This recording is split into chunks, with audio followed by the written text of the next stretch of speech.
સ્થાનિક સ્વરાજ્યની ચૂંટણીનું રણસિંગું ફૂંકાઈ ચૂક્યું છે, પણ સવાલ એ છે કે મેદાનમાં કોણ ઉતરશે. નેતાઓમાં અત્યારે ટિકિટ મેળવવા માટે થનગનાટ પણ છે અને ટિકિટ કપાવવાનો ફાળ પણ છે. દાહોદની ગલીઓથી લઈને પક્ષોના કાર્યાલયો સુધી અત્યારે માત્ર એક જ ચર્ચા છે, ટિકિટ મળશે કે નહીં. 11 એપ્રિલે ફોર્મ ભરવાનો છેલ્લો દિવસ છે, ત્યારે ઈચ્છુક ઉમેદવારો અન્ય નેતાઓને મળીને પોતાની દાવેદારી મજબૂત કરતા પણ જોવા મળી રહ્યા છે. દાહોદ જિલ્લામાં સ્થાનિક સ્વરાજ્યની ચૂંટણી લડવા માંગતા રાજકીય પક્ષોના ઈચ્છુક ઉમેદવારો ચૂંટણી લડવા માટે થનગણાટ કરતા તો જોવા મળી રહ્યા છે, પરંતુ રાજકીય પક્ષો ટિકિટ આપશે કે નહીં તેવી અસમંજસની સ્થિતિમાં પણ ફરી રહ્યા છે. અન્ય નેતાઓને ફોન કરીને અથવા રૂબરૂ મળીને પોતાની ટિકિટ મળશે કે નહીં તે ચિંતા લઈને ફરતા જોવા મળી રહ્યા છે. 11 એપ્રિલે ઉમેદવારી ફોર્મ ભરવાનો છેલ્લો દિવસ છે અને છેલ્લા કેટલાય સમયથી ચૂંટણી લડવા માટે અને જનતાના જનપ્રતિનિધિ બનવા માટે દોડાદોડ કરવામાં આવી રહી છે. ત્યારે સ્થાનિક સ્વરાજ્યની ચૂંટણીને લઈને ભાજપમાં અત્યારે ટિકિટ કોને આપવી અને કોને ના આપવી તેની અસમંજસની સ્થિતિમાં ભાજપે ટિકિટ માટેના નવા માપદંડો નક્કી કરવામાં આવ્યા છે. એક બાજુ ભારતીય જનતા પાર્ટીએ ગુજરાતમાં સ્થાનિક સ્વરાજ્યની ચૂંટણીને લઈને કેટલાક નિયમો બહાર પાડ્યા છે. તેને લઈને પણ સિનિયર નેતાઓ અને દિગ્ગજ નેતાઓ અવઢવમાં મુકાયા છે.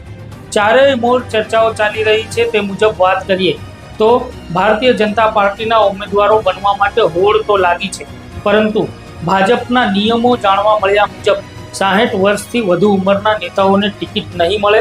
3 ટર્મથી ચૂંટણી લડતા ઉમેદવારોને ટિકિટ કપાશે. સરકાર કે સંગઠનના પદાધિકારીઓના પરિવારજનોને ટિકિટ નહીં આપવામાં આવે. ભાજપ હાઈકમાન્ડે પરિવારવાદ રોકવા માટે કડક દિશા નિર્દેશ આપી દીધા છે અને તે દિશામાં આ કાર્યવાહી ચાલી રહી છે. પસંદગીના કડક માપદંડોમાંથી અનેક નેતાઓના પત્તા કપાય તેવી પણ પરિસ્થિતિ છે. ભાજપ આગામી સ્થાનિક સ્વરાજ્યની ચૂંટણીમાં 50%થી વધુ નવા ચહેરાને પ્રાધાન્ય આપે તેવી સંભાવનાઓ છે. રિપીટ થિયરીમાં 30%ને ઉતારવામાં આવશે. આ સિવાય 20% ચહેરા સંપૂર્ણપણે નવા હશે. વધુમાં 3 દિવસ સુધી ચાલનારી પાર્લામેન્ટરી બોર્ડની બેઠક પછી જે ઉમેદવારો નક્કી કરવામાં આવશે તેમને ફોન દ્વારા વ્યક્તિગત રીતે જાણ કરવામાં આવશે.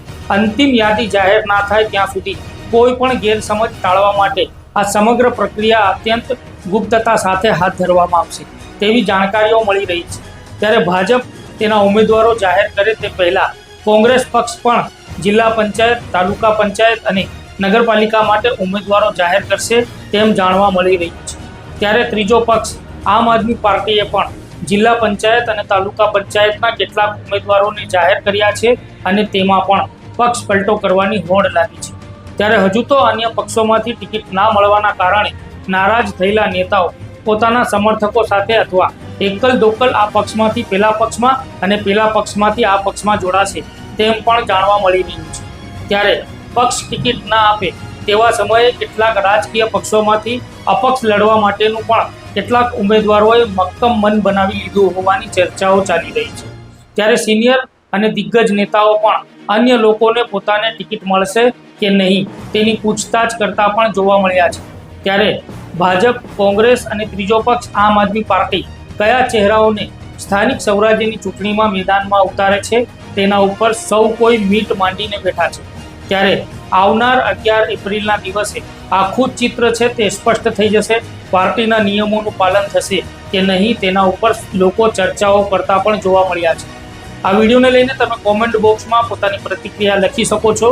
યુટ્યુબ ઉપર અમને સબસ્ક્રાઇબ કરો. ફેસબુક, ઇન્સ્ટાગ્રામ ઉપર અમારા પેજને ફોલો અને લાઇક કરીને અમારી સાથે જોડાઓ. ધન્યવાદ.